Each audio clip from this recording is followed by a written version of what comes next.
YS కుటుంబంలో విభేదాలు తారస్థాయికి చేరాయా? కుటుంబం మొత్తం ఒకవైపు ఉంటే జగన్ మాత్రం మరోవైపు ఉన్నారా? చెల్లి షర్మిలతో పాటు తల్లి విజయమ్మను కూడా జగన్ లైట్ తీసుకున్నారా?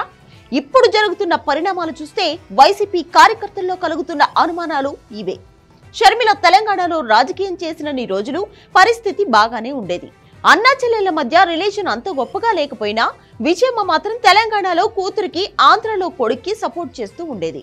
కానీ షర్మిల ఏపీకి షిఫ్ట్ అయిన తర్వాత పరిస్థితి మారిపోయింది. ఇప్పుడు ఖచ్చితంగా విజయమ్మ ఎవరో ఒకరికి మాత్రమే సపోర్ట్ చేయాలి. కరవమంటే కప్పకు కోపం, విడవమంటే పాముకు కోపం అన్నట్లుగా మారిపోయింది విజయమ్మ పరిస్థితి. ఈ కారణంగానే ఆమె విదేశాలకు వెళ్లిపోయారు అనే వాదనలు కూడా ఉన్నాయి. ఇలాంటి నేపథ్యంలో ఇప్పుడు జగన్ కూడా తన తల్లిని లైట్ తీసుకున్నట్లుగా కనిపిస్తోంది. కొంతకాలంగా తన తల్లి పేరు ఎక్కడా ప్రస్తావించకపోవడమే కాకుండా విజయమ్మ పుట్టినరోజు కూడా చాలా సింపుల్ గా రియాక్ట్ అయ్యారు జగన్.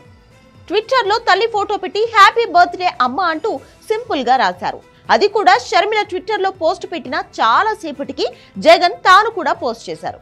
షర్మిల మాత్రం తన తల్లిని ఆకాశానికి ఎత్తుతూ విజయమ్మ కోసం పెద్ద కవితే రాసింది.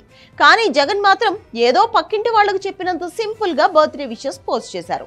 దీంతో వీళ్ళిద్దరి మధ్య గ్యాప్ ఇంకా పెరిగింది అనే అనుమానాలు వైసీపీ కార్యకర్తల్లో కలుగుతున్నాయి.